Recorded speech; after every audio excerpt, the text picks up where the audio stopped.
Hello dear student, welcome to our education platform Pi Engineers Point में आप सभी लोगों का वेलकम है। बहुत बहुत स्वागत है। लास्ट लेक्चर में आप लोगों ने देखा था कि आप कैसे स्टैटिक इंडिटरमिनेसी डिटरमाइन करेंगे और काइनेमेटिक इंडिटरमिनेसी डिटरमाइन करेंगे।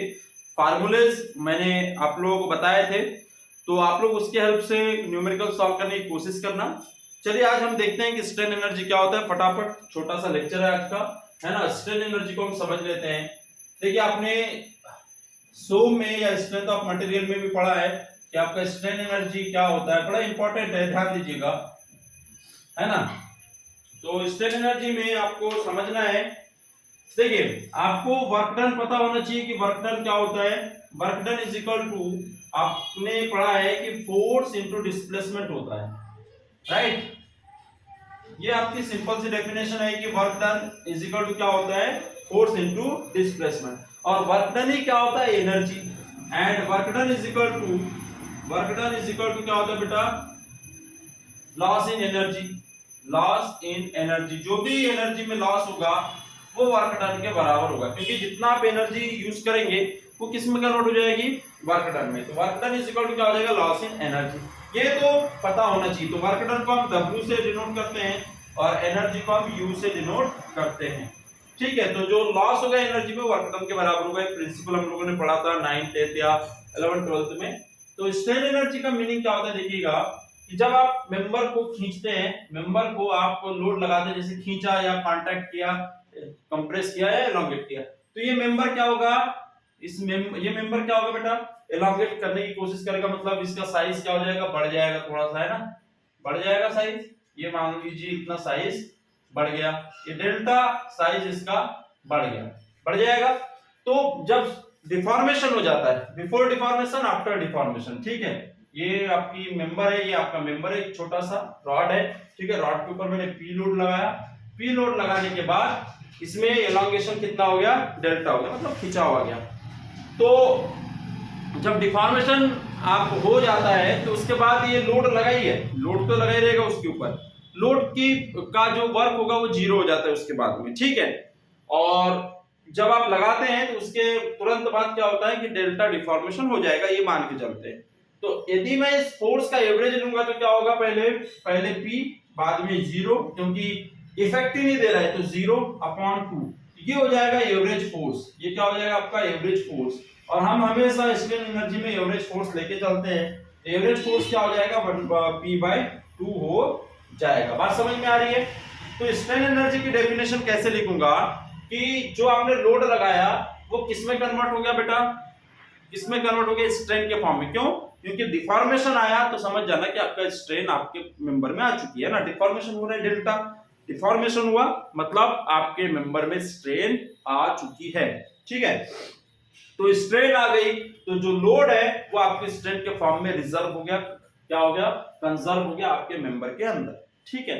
तो स्ट्रेन एनर्जी की डेफिनेशन कैसे लिखूंगा, it is the stored energy, it is the stored energy in the form of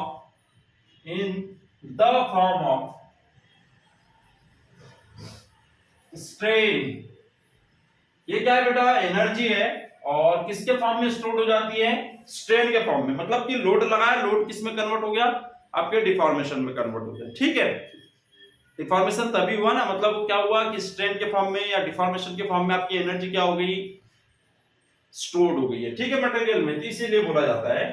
तो वर्क डन बराबर फोर्स इनटू डिस्प्लेसमेंट होता है, वर्क डन बराबर लॉस इन एनर्जी होता है। तो क्या मैं यहां लिख सकता हूं, यूजिंग वी नो करके यहां लिखेंगे, वी नो करके क्या लिखते बेटा, work done is equal to force into displacement, work done is equal to loss in energy. तो यूजिंग एवरेज लॉ, क्या बेटा, एवरेज लॉ का हम यूज करेंगे। तो यहां पे आ जाएगा क्या, average law, strain energy, strain कोई भी एनर्जी हो, है ना, एनर्जी होनी चाहिए, स्ट्रेन एनर्जी। या स्ट्रेन एनर्जी इसलिए बोल रहे हैं क्योंकि यहाँ पे स्ट्रेन एनर्जी है, डिफॉर्मेशन है, इसलिए स्ट्रेन एनर्जी वर्ड यूज कर रहे हैं। क्या हो जाएगा बेटा, 1/2 P/2 इंटू डेल्टा। P/2 क्यों आया, समझ में आया, डेल्टा क्यों आया, क्योंकि डिफॉर्मेशन है। मैं इसको एक बार अच्छे से इसका डायग्राम दिखा दे रहा हूँ, शो कर दे रहा हूँ, देखिए इस तरह से। ये यहां तक मेंबर था, इतना इसमें एलोंगेशन हो गया। ठीक है, लोड लगाने के बाद ये कितना एलोंगेशन हो गया बेटा, डेल्टा। इतना अमाउंट ये बढ़ चुका है ना मेंबर, पहले मेंबर इतना था, लोड लगाने के बाद इतना हो गया है ना। ये पी क्यू मेंबर, ये पी क्यू मेंबर और ये क्यू डेस यहां तक चला गया, इतना डेल्टा डिफॉर्मेशन हो चुका है। ठीक है, तो पी इंटू डेल्टा ये किसके लिए, ग्रेजुअल लोड के लिए बेटा, है ना, ग्रेजुअली अप्लाइड लोड के लिए याद में रखना। ग्रेजुअली अप्लाइड लोड आपने डायरेक्ट नहीं रखा है, डायरेक्ट रखेंगे तो 2 टाइम्स, ग्रेजुअली अप्लाइड लोड के लिए ये वैल्यू होगी। ठीक है, इसे नोट करें, इसे नोट करें, इसके आगे हम देखते हैं। आप लोग वीडियो को पॉज करके डायग्राम बना लें और सब चीजें, सारी चीजें देख लें। हम आगे बढ़ते हैं। आज क्या है, थोड़ा सा तबीयत सही नहीं है उतनी, फिर भी मैं आया हूँ बेटा बताने के लिए आपसे, जो है ना, लेक्चर ले रहा हूँ। तो using average law, energy strain energy is equal to P by 2 * delta. कैसा है समझ में आ गया। एवरेज फोर्स लेना तो एवरेज फोर्स ले लिया डेल्टा, और ग्रेजुअली अप्लाइड लोड मतलब कि आपको आराम से इसे लोड रखना है, धड़ाम से एकदम से लगाना नहीं है, या इंपैक्ट लोड नहीं लगाना है। ठीक है, आपको सिर्फ रग देना है, किसी ये सरफेस है, सरफेस के ऊपर जाके मैंने कोई वेट रग दिया है ना, एकदम डायरेक्टली उसके ऊपर गिराना नहीं है, या फिर इंपैक्ट लोड नहीं लगाना है। तो देखिएगा, तो ग्रेजुअली लोड के लिए आपका स्ट्रेन एनर्जी यू कितना हो गया बेटा, 1/2 P इंटू डेल्टा हो गया। डेल्टा बराबर क्या होता है बेटा, डेल्टा बराबर क्या होता है, PL अपॉन ए होता है या नहीं होता है। यदि आपका मेंबर है, या आपका मेंबर है, इसकी लेंथ कितनी है, L है, इसका क्रॉस सेक्शन एरिया कितना है, A है, और मटेरियल कितना है बेटा, मटेरियल का यंग्स मॉडुलस कितना हो, E हो, और मैंने इसके ऊपर लोड लगा दिया हूं, कितना लोड लगा दिया हूं, P लोड लगा दिया हूं, तो ये इस पे एलोंगेट करेगा, मतलब यहां तक आपका डिफॉर्मेशन इस तरह से होगा। ये हो गया डेल्टा डिफॉर्मेशन। ठीक है, ये जो हो गया वो डेल्टा डिफॉर्मेशन हो गया यहां से यहां तक। ठीक है, तो delta is equal to PL upon a, ये फार्मूला होता है, आप लोगों ने समझ में पढ़ा है। तो इसीलिए स्ट्रेन एनर्जी U बराबर क्या हो जाएगा बेटा, 1/2 into P into PL upon a हो जाएगा। तो यहां से P² L अपॉन ट्वाइस ए हो जाएगा। तो that is my formula under the axial load. दूसरी बात लिखना, फॉर एक्सियल लोड, किसके लिए बेटा, for axial load, for axial load, axial load के लिए होता है। देखिए एक्सियल लोड है, एक्सियल लोड मतलब ये जो क्रॉस सेक्शन होता है, इसका लॉन्गिट्यूडिनल एक्सिस होता है, इसके अलोंग लगना चाहिए। ठीक है, या देखिए लॉन्गिट्यूडिनल एक्सिस के अलोंग सीधा लगना चाहिए, मतलब इस तरह से मैं खींच रहा हूं, तो एक्स एक्स डायरेक्शन में लगना चाहिए, तो वाई वाई डायरेक्शन में लगना चाहिए, ये भी हो सकता है, या तो फिर लॉन्गिट्यूडिनल एक्सिस के अबाउट लगना चाहिए। ठीक है, तो वो होता है एक्सियल लोड, वो तो आप लोगों ने मैकेनिक्स में पढ़ा है। ठीक है, तो ये हो गया एक्सियल फोर्स के केस में। यही आपको पता होना चाहिए, यही क्या होता है बेटा, एक्सियल रिजिडिटी। एक्सियल रिजिडिटी मतलब कि strength of member against axial pull. Axial pull लगा रहे हैं, एक्सियल कंप्रेशन फोर्स यूज कर रहे हैं, तो उसके अगेंस्ट क्या होगी, मेंबर की स्ट्रेंथ होगी। एक होता है आपका EI, इसको बोला जाता है फ्लेक्सुरल रिजिडिटी। क्या बोला जाता है बेटा, फ्लेक्सुरल रिजिडिटी। और एक होता है GJ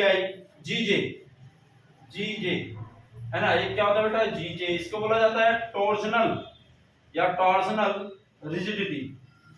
याद में रखना, जब आपके मेंबर पे टॉर्सन काम करेगा तो GJ का यूज करोगे, जब आपके मेंबर के ऊपर मोमेंट काम करेगा तो फ्लेक्सर का यूज करोगे, और जब आपके मेंबर के ऊपर एक्सियल लोड काम करेगा तो आप AE का यूज करोगे।